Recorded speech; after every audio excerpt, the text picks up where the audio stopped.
زدنا علما وبارك لنا في علمنا وارزقنا الإخلاص في القول والعمل كاملا ونسألك اللهم علما نافعا لا ينسى وتوفيقا دائما وصحة ويقينا آمين يا رب العالمين.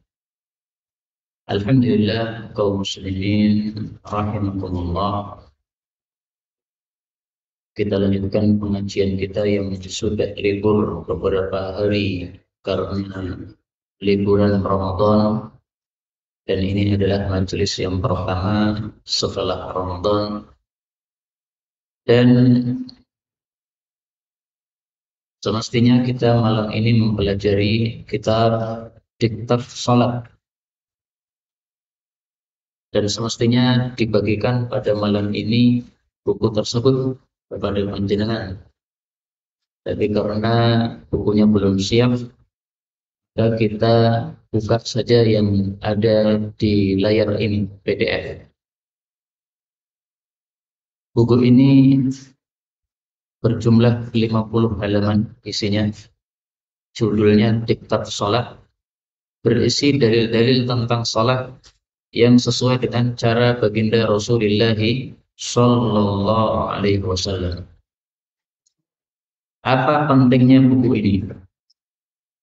Pentingnya buku ini adalah karena Rasulullah Sallallahu Alaihi Wasallam bersabda, "Wasallu kama ra'aitumuni usalli." Salatlah kalian sebagaimana kalian melihat saya melakukan salat. Hadis ini yaitu muttafaqun alaih, diriwayatkan oleh Malik bin Huwairits, sahabat Nabi Sallallahu Alaihi Wasallam. Hadis ini menunjukkan bahwa salat harus dengan sesuai cara baginda Rasul Sallallahu Alaihi Wasallam. Kalau tidak sesuai cara baginda Nabi, maka salatnya bukan salat yang baik, dan salat yang tidak baik tidak diterima oleh Allah Subhanahu wa Ta'ala.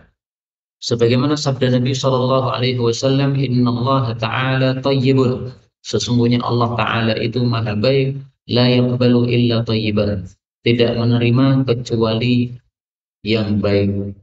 Maka amal yang tidak baik tidak diterima oleh Allah Subhanahu wa Ta'ala. Hadis ini riwayat Imam Muslim dari Abu Hurairah radhiyallahu anhu. Dan amal yang baik itu menurut para ulama adalah amal yang memenuhi dua syarat. Syarat yang pertama, niatnya harus ikhlas. Syarat yang kedua, caranya harus sesuai ajaran Nabi. Maka salat tidak ikhlas tidak diterima oleh Allah, seperti salatnya orang-orang munafik. Salat yang ikhlas tetapi tidak sesuai cara Nabi juga tidak diterima oleh Allah, karena berarti salatnya salat yang bid'ah, yang tidak sesuai sunnah. Dalilnya di dalam Al-Quran. Allah Subhanahu wa Ta'ala mengatakan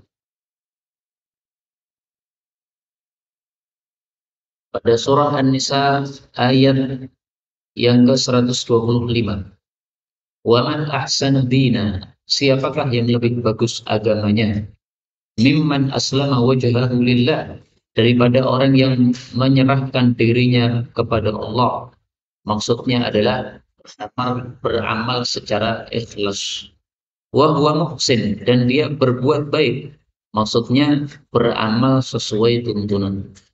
Maka dari ayat ini para ulama tafsir mengambil kesimpulan bahwasanya amalan harus ikhlas, itulah aslama wajhahu lillah, dan amalan harus sesuai aturan, itulah wa huwa muhsin.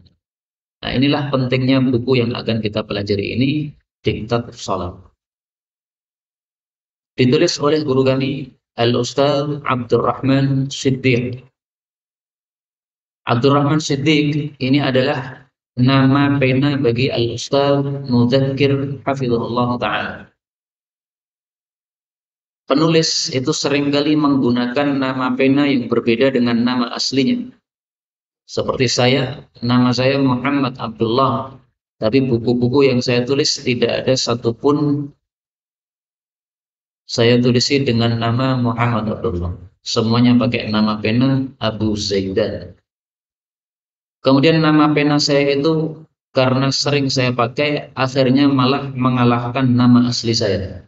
Sehingga banyak orang tidak tahu nama saya Muhammad Abdullah, taunya Abu Zaidan. Padahal itu aslinya dulu adalah nama pena yang saya pakai untuk buku-buku yang saya tulis, baik buku berjudul berbahasa Arab maupun bahasa Indonesia. Dan itu sudah saya pakai nama tersebut sebelum saya menikah. Setelah itu saya menikah, kemudian mendapatkan anak yang pertama, anaknya laki-laki, ya saya kasih nama Zaidan. Akhirnya betul-betul saya Abu Zaidan. Nah, itu nama pena berbeda dengan nama asli, itu sudah biasa dilakukan oleh para penulis dengan niatan-niatan yang berbeda-beda. Kalau saya, karena supaya tidak diketahui bahwa itu adalah tulisan saya, supaya tidak ada kesombongan dan sebagainya, kemudian saya pakai nama Abu Zaidan. Tapi setelah itu qadarullah, ya semua orang tahu bahwa itu tulisan saya, ya mau gimana lagi, ya sudah apa? Sudah diketahui orang. Adapun beliau Ustaz Mudzakir menggunakan nama Abdurrahman Siddiq, ini saya tidak ngerti kenapa, tapi yang jelas tulisan ini ditulis pada masa pemerintahan Orde Lama, di mana pada pemerintahan Orde Lama zaman dulu pengajian-pengajian memang tidak diperbolehkan. Kalau ada pengajian seperti ini selalu ada yang mengawasinya. Ya. Tidak dibiarkan pengajian-pengajian Quran dan hadis secara bebas. Maka beberapa kiai pada waktu itu dikejar-kejar oleh pemerintah. Salah satu di antara mereka Ustadz Abdullah Sungkar, akhirnya beliau lari ke Malaysia.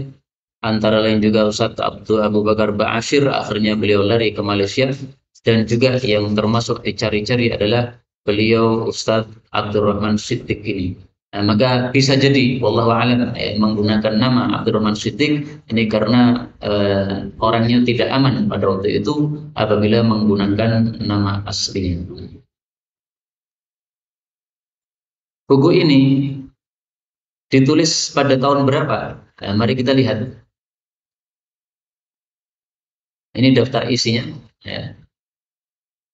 Kemudian di pengantarnya ini tertulis bahwa buku ditulis pada Jumadil Ula tahun 1403. Sekarang ini sudah 1433. Berarti ditulis pada 30 tahun yang lalu.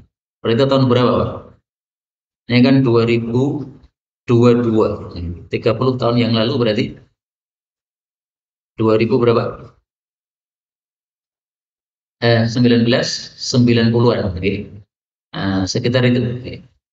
Jadi tahun 90-an ini ditulisnya buku ini. Dan tahun 90-an ini adalah penulisan pengantarnya. Adapun awal penulisan buku ini wallahu a'lam mungkin juga adalah sebelum tahun tersebut. Baik, insya Allah saya harapkan ya buku ini sudah bisa dibagikan pada pertemuan yang akan datang. Sementara ini kita membaca yang ada di papan. Beliau mengatakan, pengantar segala puji kemuliaan Allah yang dengan karunia dan nikmatnya diktat ini dapat terwujud dan sampai di tangan pembaca. Diktat ini dikeluarkan untuk menunjukkan dalil-dalil bagi cara-cara sholat yang sudah dilakukan orang. Karena sifatnya amat terbatas ini, maka diharapkan mereka yang sudah membacanya tidak akan tergesa-gesa menyalahkan orang lain yang cara sholatnya mungkin tidak terlalu persis dengan yang tertera dalam diktat ini. Jadi dalilnya tidak mencakup semua hadis yang ada, sehingga kalau tata cara sholat orang berbeda dengan yang tertulis dalam buku ini jangan tergesa-gesa menyalahkan. Hendaklah kita tanya, lalu dalilmu apa melakukan sholat seperti itu? Karena ilmu itu sangat luas, tidak hanya terbatas pada buku ini. Beliau mengatakan sekalipun sudah disusun secara berhati-hati, namun masih akan dirasakan pula adanya benturan kecil dalam diktat ini, terutama bagi mereka yang belum pernah mendengar atau mempelajari masalahnya. Jadi maksudnya sebagian masalah yang tertera dalam buku ini mungkin sebagian muslimin tidak paham atau tidak mengetahui dalilnya sehingga dianggap ini ajaran baru, padahal bukan ajaran baru, yaitulah ajaran Rasulullah Shallallahu Alaihi Wasallam. Misalnya soft yang rapat, kaki menempel dengan kaki. Sebagian orang kan menganggap itu kan aneh. Masa sholat kok berdesak-desaan? Sebenarnya bukan berdesak-desaan, tapi merapatkan kaki dengan kaki, pundak dengan pundak, sesuai dengan perintah baginda Rasulullah Sallallahu Alaihi Wasallam. Beliau katakan, untuk memudahkan mereka yang berkesempatan meninjaunya, di belakang setiap hadis diterangkan, ini kurang NG, diterangkan maroji seperlunya dengan sebutan di bagian mana hadis itu bisa ditemukan. Maroji itu apa? Apa istilahnya itu? Buku aslinya. Jadi apa namanya? Buku yang beliau menukil darinya. Justru inilah sebenarnya yang merupakan pekerjaan cukup rumit dan memakan banyak waktu. Adapun dalil-dalil cara sholat selengkapnya dicetak dan diterbitkan tersendiri sesuai dengan urutan bab-babnya. Kemungkinan adanya tambahan untuk penyempurnaan tetap terbuka dan akan diusahakan pada kesempatan lain insya Allah. Kiranya Allah berkenan menerima hasil pekerjaan yang tiada seberapa ini sebagai amal soleh atau amal jariah. Amin ya rabbal alamin. Jadi memang beliau menulis buku ini niatannya sebagai amal jariah supaya ilmu agama ini diamalkan orang, sehingga beliau tidak memperjualbelikan buku ini. Ya, buku ini dicetak beliau dan dibagi secara gratis kepada siapapun yang membutuhkannya. Tapi cetakannya sudah habis, sehingga dipersilahkan bagi siapapun yang ingin mencetaknya, tidak ada masalah. Termasuk ini yang mencetaknya ini teman saya yang ada di Bekasi. Ya. Beliau tulis ulang, ketik ulang dengan huruf yang berbeda, yang lebih bagus daripada cetakan aslinya. Kemudian dikasih hiasan-hiasan seperti ini. Ini kan hiasan seperti ini. Ini dari teman Bekasi. Kemudian beliau cetak dan beliau sebarkan. Saya nggak tahu diperjualbelikan atau tidak. Dan file ini gratis ya, boleh dicetak oleh siapapun juga, baik untuk mencari laba atau tidak, silakan. Kemudian beliau memulai pembahasan buku ini dengan pertanyaan, haruskah orang mengerti arti bacaan salat? Jadi Allahu Akbar artinya apa? Apakah harus ngerti? Kemudian kita membaca Alhamdulillahi Rabbil Alamin. Apakah harus mengerti artinya atau tidak? Ini pembahasan dalam bab ini. Kemudian beliau nukil dalil surat An-Nisa ayat 43, ya ayyuhalladzina amanu, hai orang-orang yang beriman, la taqrabus shalah, jangan melakukan salat wa antum sukara, dalam keadaan mabuk. Karena orang mabuk itu tidak paham apa yang diucapkan. Hatta ta'lamu ma taqulun, sehingga kalian mengetahui apa yang kalian ucapkan oleh mulut kalian. Kemudian beliau tampilkan dalil dari sabda Nabi an Aisyah, dari Aisyah, anna Rasulullah sallallahu alaihi wasallam qala, ini mestinya titiknya setelah qala ya. Idza na'asa, apabila ngantuk, ahadukum, salah satu kalian, wa huwa yusalli, dalam keadaan salat, falyarqud, hendaklah dia tidur, hatta yadhhaba anhu naum, sampai lenyap darinya ngantuk. Fa inna ahadakum idza shalla wa huwa na'is, karena seseorang kalau salat dalam kondisi ngantuk, la yadri, dia tidak tahu, la'allahu yastaghfir, barangkali dia pengennya membaca istighfar, fa yasubba nafsah, tapi malah mengucapkan yang sebaliknya, atau malah mencaci maki dirinya sendiri. Hadis riwayat Bukhari.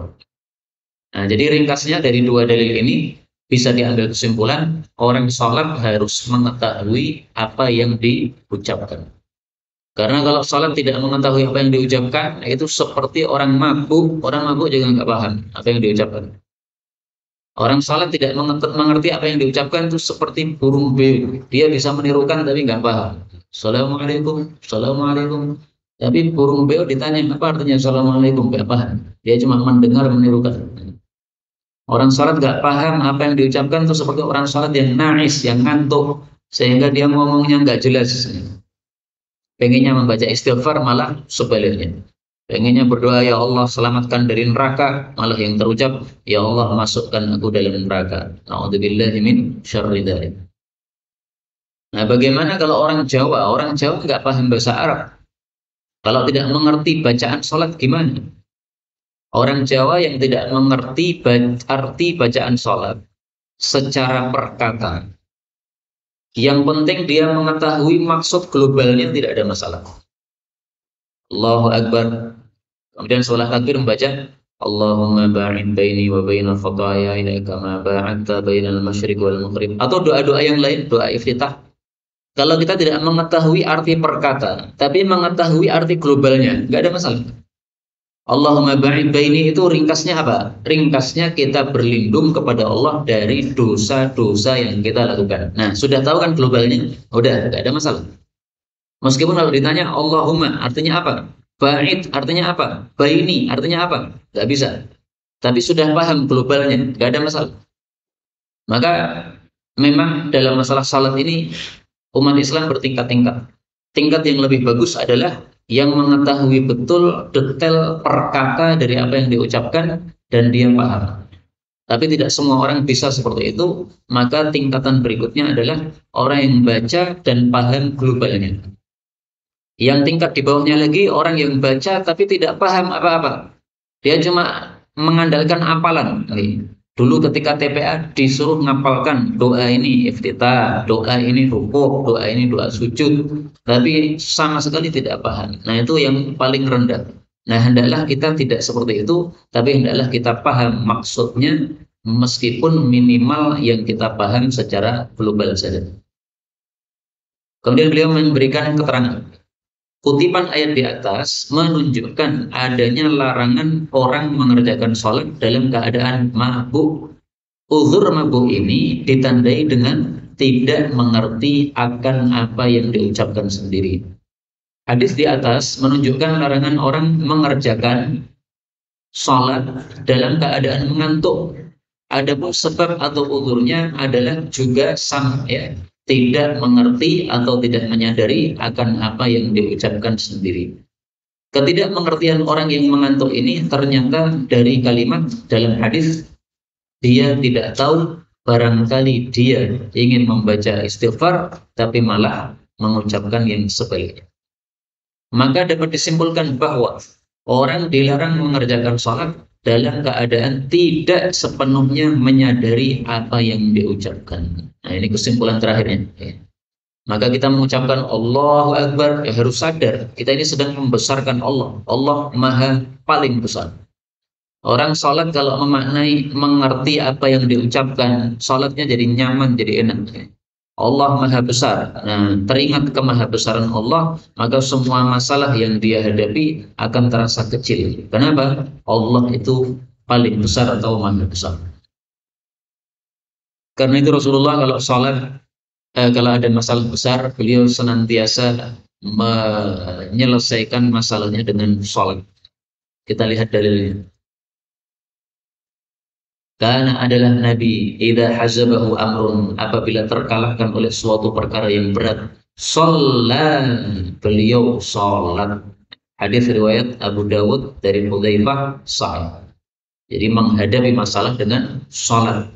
Itu kalau orang yang sholatnya betul-betul memahami apa yang diucapkan, bisa menjadi penyelesai masalah. Beliau mengatakan, jelaslah bahwa orang yang mengerjakan atau melakukan sholat harus mengerti arti dan maksud dari bacaan-bacaannya agar tidak melanggar larangan Allah dan Rasulullah Sallallahu Alaihi Wasallam sebagaimana yang tertera di atas. Tidak mengerti dan tidak memahami arti atau maksud bacaan sholat barangkali sama juga nilainya dengan orang mengantuk atau orang yang mabuk. Karenanya dengan niat memenuhi aturan Allah dan Rasulullah Sallallahu Alaihi Wasallam hendaknya dipahami bacaan-bacaan sholat agar terbebaskan dari kategori orang mengantuk atau orang yang mabuk. Cukup jelas soal ini, ya. Ini sebenarnya tidak perlu dijelaskan pun sudah dapat dipaham penjelasan penulis ini, tapi ya supaya lebih ngena lagi maka kita jelaskan sedikit-sedikit. Baik, setelah itu beliau masuk pada poin yang kedua, cara mengatur shaf. Ini berarti berkaitan dengan sholat jamaah. Kenapa poin yang kedua langsung cara mengatur shaf? Karena ketika ditulis buku ini, banyak umat Islam yang belum paham bagaimana cara mengatur sholat. Dulu orang sholat itu tidak ada yang kakinya nempel satu dengan yang lain. Malah ketika nempel dianggap aneh. Kalau sekarang alhamdulillah sudah banyak yang paham bagaimana mengatur sholat. Kaki menempel dengan kaki itu sudah banyak yang paham. Meskipun tidak semua tempat ya. Di Solo ini alhamdulillah sholat rapat kaki dengan kaki itu sudah banyak kita temukan. Tapi di tempat lain, misalnya di Jawa Timur, nah, tidak semua tempat itu mengenal hal tersebut. Bahkan saya pernah sholat menempeli orang, orangnya menjauh. Nah, ini kalau saya tempeli lagi, jauh lagi, tempeli lagi, jauh lagi, malah jadi pelayan sholat ini. Nah, maka karena mengerti hal itu ya saya biarkan. Ya sudah, dia tidak mau nempel ya sudah, karena dia belum paham. Tidak usah dipaksakan gitu. Nanti malah pelayan jadi rasidu sholat, malah jadi bal-balan yang mungkin. Baik, inilah sebabnya kenapa beliau apa? Membahas tentang cara mengatur sholat. Adapun menurut saya, wallahu a'lam bishawab, alangkah bagusnya sebelum masuk pada cara mengatur sholat, dibahas sedikit tentang masalah khusyuk di dalam sholat. Kenapa? Karena inti sholat adalah apa? Khusyuknya. Dalilnya dalam Al-Quran, Allah mengatakan, qad aflahal mu'minun. Ini boleh dibaca, qad aflahal mu'minun. Sungguh telah beruntung orang-orang yang beriman. Siapa mereka? Alladzina hum fi salatihim khashi'un. Orang-orang yang mereka di dalam salatnya khusyuk. Khusyuk itu hatinya hadir, hatinya fokus menghadapi apa yang sedang kita lakukan. Salat menghadap kepada Allah. Nah, berarti salat kita fokuskan untuk menghadap kepada Allah Subhanahu wa taala. Tidak mikir masalah utang, tidak mikir masalah bisnis, tidak mikir masalah makanan dan sebagainya. Karena itu dalam Islam kita diajari oleh Nabi, kalau hidangan sudah disiapkan, kemudian dikumandangkan qomat, maka hendaklah didahulukan makannya. Kenapa? Karena kalau kita dahulukan sholatnya, sementara hidangan sudah siap, dan kita sudah melihat itu hidangannya apa, dan kita tertarik terhadap hidangannya, nanti sholatnya malah tidak khusyuk. Kecuali kalau hidangannya kita paham, oh hidangannya kayak gitu, saya nggak tertarik. Kalau nggak tertarik, sholat dulu silahkan, nggak ada masalah. Misalnya panjenengan orang Solo tidak pernah makan sagu. Sagu itu makanannya orang-orang Ambon. Nah, ini hidangannya sagu. Panjenengan tidak tertarik sama sekali. Udah sholat dulu nggak masalah. Karena tidak akan terganggu dengan sagu yang dihidangkan tersebut. Nah, khusyuk ini adalah inti daripada sholat. Karena Allah menyebutkan masalah sholat yang disebutkan hanya khusyuk. Berarti itu intinya. Padahal sholat itu tidak hanya khusyuk. Ada khusyuknya, ada rukuknya, ada sujudnya, ada baca Qur'annya, ada doa di dalamnya. Tapi yang disebutkan oleh Allah di sini hanya khusyuk, menunjukkan itulah intinya salat. Demikian juga dari sabda Nabi Shallallahu Alaihi Wasallam kita temukan beliau mengatakan innar rajul la yansharif, sesungguhnya seseorang selesai dari salatnya, wa man kutiba lahu illa nusyru salati, tapi tidak dicatat kecuali sepersepuluhnya tusmuha atau sepersembilan dari sholatnya, atau seperdelapan, atau sepertujuh, atau seperenam, atau seperlima, atau seperempat, atau sepertiga, atau setengah dari sholatnya. Sholat 10 menit dicatat hanya 5 menit. Kenapa? Khusyuknya hanya 5 menit. Jadi seberapa kita khusyuk, itulah yang dicatat, yang diberi pahala oleh Allah Subhanahu wa taala. Adapun yang sisanya ya tidak ada catatannya atau tidak ada pahalanya, meskipun itu sudah menggugurkan kewajiban kita untuk sholat yang kita lakukan tersebut. Kewajibannya sudah gugur, tapi pahalanya nol. Kenapa? Ya tidak ada khusyuknya.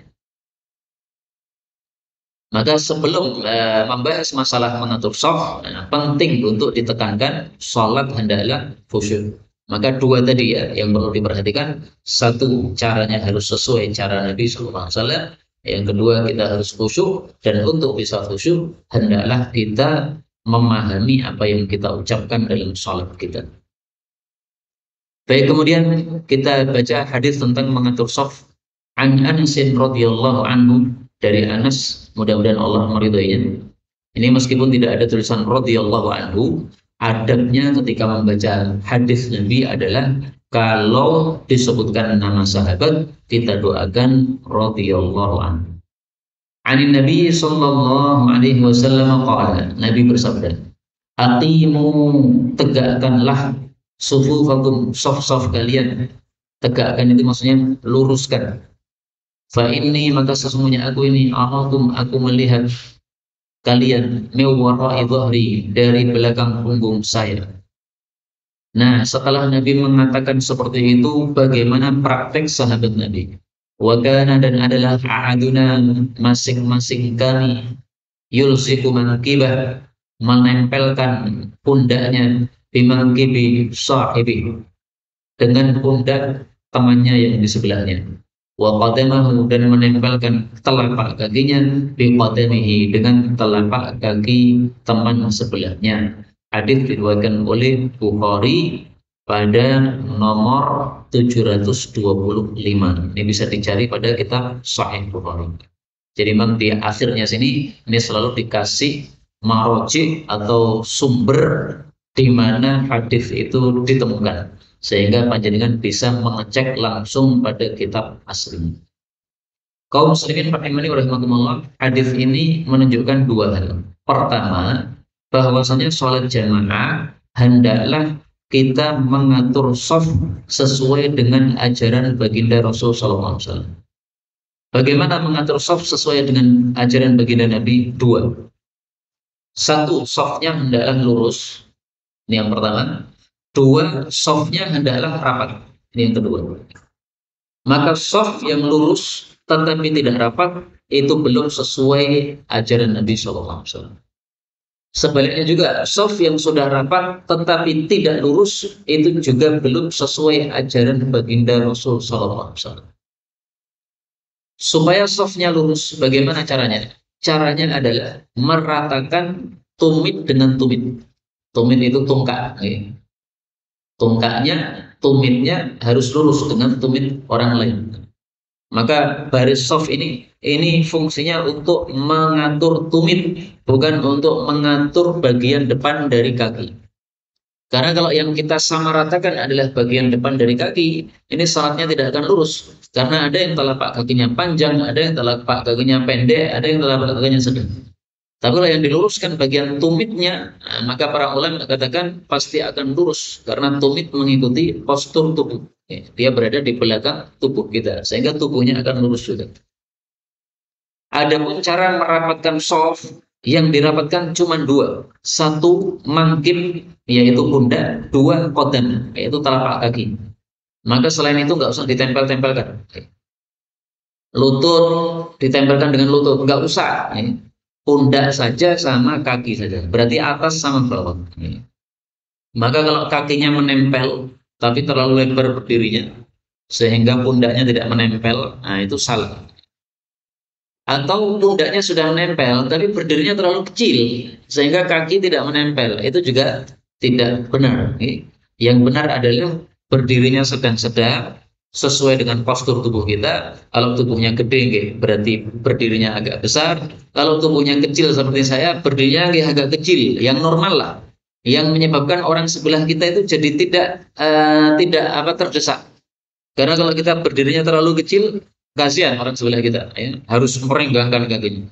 Kalau masing-masing berdirinya yang normal, nah, maka masing-masing akan berdiri secara nyaman. Itulah cara merapatkan shaf sesuai dengan praktek sahabat-sahabat Nabi Sallallahu Alaihi Wasallam. Qala Nu'man bin Bashir, berkata Nu'man bin Bashir sahabat Nabi, fara'aitu rajul, saya melihat seseorang, yulziku mankibahu bimangkibi sahibi, dia tempelkan pundaknya dengan pundak sebelahnya. Wa rubbatahu bi rubbati sahibi, lututnya juga dia tempelkan dengan lutut sebelahnya. Wa ka'bahu bi ka'bi sahibi, dan mata kakinya ditempelkan dengan mata kaki sebelahnya. Kaum muslimin rahimani wa rahimakumullah, kata-kata lutut dan mata kaki ditempelkan, ini bukan berarti ditempelkan terus-menerus dari awal salat sampai akhir salat. Tidak mungkin. Ini hanya dilakukan menjelang atau sebelum sholat untuk memastikan saya sudah lurus atau belum. Jadi telapak kakinya ditempel, apa namanya, mata kaki ditempelkan dengan mata kaki temannya. Oh sudah nempel, berarti sudah lurus. Habis itu sudah ditarik, tidak apa, terus menerus nempel. Tidak mungkin panjenengan berdiri terus menerus mata kaki nempel dengan mata kaki sebelah, kecuali kalau berdirinya agak apa namanya, agak ditonjolkan atau agak dimiringkan, dan itu tidak bagus seperti itu, dan itu bukan yang dimaksud dalam hadis Nabi yang di atas tadi. Jadi kata-kata ini ya, lutut ditempelkan, mata kaki ditempelkan, ini hanya sebelum sholat untuk memastikan lurusnya shaf tersebut. Adapun yang dipraktekkan untuk dari sholat dari awalnya sampai akhirnya, itu tadi adalah hadis yang sebelumnya, yang ditempelkan adalah pundak dan telapak kaki saja. Tentu saja pundak pun tidak akan menempel terus dalam kondisi-kondisi tertentu. Misalnya kondisi ruko, apakah pundaknya selalu menempel? Ya tergantung kan. Kalau badannya kecil ya tidak akan menempel dengan badan orang yang ada di sebelahnya. Kemudian apa hukumnya meluruskan shaf itu? Hadis berikutnya menjelaskan. An Anas bin Malik radhiyallahu anhu qala qala Rasulullah sallallahu alaihi wasallam, "Sawwu, ratakanlah atau luruskanlah sufufakum, shaf-shaf kalian. Fa inna taswiyatas sufuf, karena meluruskan shaf itu min tamamis shalah, termasuk dari kesempurnaan salat."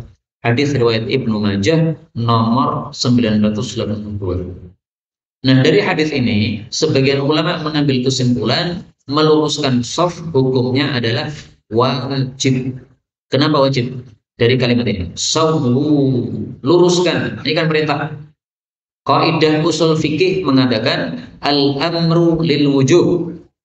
Asalnya perintah itu menunjukkan wajib. Berarti meluruskan shaf adalah apa? Wajib. Kalau kita sholat tapi shafnya tidak lurus, sengaja tidak lurus, diatur lurus tidak mau, pilih tidak lurus, kita berdosa. Kenapa? Melanggar perintah wajib dari baginda Rasulullah SAW.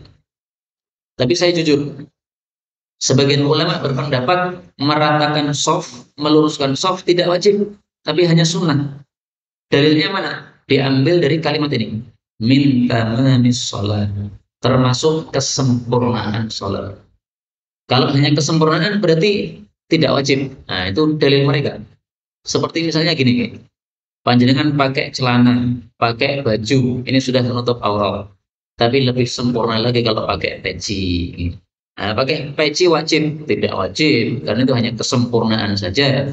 Tidak pakai peci pun itu sudah tertutup auratnya. Tapi pakai peci lebih cakep, apalagi Ustadz ngajar pakai peci lebih cakep daripada rambutnya amburadul model madul. Maka dalam hal ini memang ada perselisihan pendapat. Tapi kalau saya menyarankan kepada diri saya sendiri, juga kepada seluruh kaum muslimin yang mendengar suara saya ini, marilah kita lakukan perintah Nabi tanpa peduli ini wajib atau sunnah, nggak usah dibahas. Yang penting perintah Nabi kan, kita disuruh mentaati Nabi kan, nah selesai. Mau itu wajib, mau itu sunnah, orang urusan. Yang penting diperintahkan Nabi, kita taati, selesai. Kenapa? Karena dalam Al-Quran Allah mengatakan wa in tuti'uhu tahtadu. Kalau kalian taati Nabi, kalian mendapatkan hidayah. Kalau dibalik, kalau tidak mentaati Nabi, tidak mendapatkan hidayah. Lah Nabi nyuruh kita lurus, malah tidak mau lurus. Khawatir kita nanti tidak mendapatkan hidayah. Dan sekarang kita coba bayangkan, seandainya Nabi masih hidup mengimami kita di Masjid Atin ini. Nabi kemudian mengatakan, luruskan, luruskan. Malah kita mengatakan, nggak mau lurus, mau nih sakar PDW. Apakah pantas seperti itu? Ya tidak mungkin kan? Nabi perintahkan pasti kita taati karena cinta kita kepada Rasulullah Shallallahu Alaihi Wasallam. Tapi memang Allah mengatakan wa ma'ala rasul illal balaghul mubin, kewajiban Rasul hanyalah menyampaikan, mau diterima mau tidak itu urusan kita masing-masing. Karena itu marilah kita taati perintah Nabi ini, salat betul-betul diluruskan dan dirapatkan. Kemudian beliau di sini mengambil kesimpulan. Hadis-hadis ini menunjukkan bahwa di hadapan Rasulullah SAW satu dipraktekkan merapatkan shaf dengan jalan menempelkan pundak dengan pundak temannya, menempelkan lutut dengan lutut temannya, menempelkan sisi telapak kaki dengan sisi telapak kaki temannya, menempelkan mata kaki dengan mata kaki temannya. Ini sudah saya jelaskan tadi ya, yang lutut dan mata kaki ini menurut penjelasan para ulama tidak dari awal sampai akhir sholat, tapi hanya sebelum sholat untuk membuktikan atau mengecek apakah betul-betul sudah lurus atau tidak. Dan memang tidak mungkin kita tempelkan mata kaki dengan mata kaki dari awal sampai akhir salat, tidak akan mungkin bisa dilakukan. Susahnya bukan main. Dan tidak mungkin Allah itu memaksakan kita atau memerintahkan kita sesuatu yang kita tidak mampu, itu tidak mungkin. Kemudian kedua, dipraktekkan meratakan atau meluruskan shaf-shaf. Yang ketiga, menurut beberapa hadis, apabila shaf tidak diatur menurut tuntunan Rasulullah SAW akan mengakibatkan adanya perselisihan di kalangan kaum muslimin. Nah, ini yang terjadi sekarang ini. Umat Islam banyak diadu domba, mudah diadu domba, gara-gara salah satu sebabnya shafnya tidak lurus. Apakah shaf renggang atau berlubang? Apabila shaf renggang atau berlubang, setan akan masuk di sela-sela shaf untuk mengganggu. Orang yang memutuskan shaf, Allah juga memutus kepadanya, yaitu memutus rahmatnya. Orang yang menyambungkan shaf akan disambung oleh Allah dengan rahmatnya. Inilah yang dapat kita pelajari pada pertemuan kali ini. Ringkasnya, satu, sholat hendaklah khusyuk. Dua, hendaklah sesuai cara Nabi SAW. Tiga, hendaklah memahami apa yang kita ucapkan dalam sholat. Empat, hendaklah shafnya lurus dan rapat supaya kita tidak diganggu oleh setan di dalam sholat kita tersebut. Inilah yang dapat disampaikan, benarnya dari Allah Ta'ala. Kalaupun ada salahnya, fa astaghfirullahaladzim wa lakum. Kalau ada sisa waktu, kita buka soal jawab.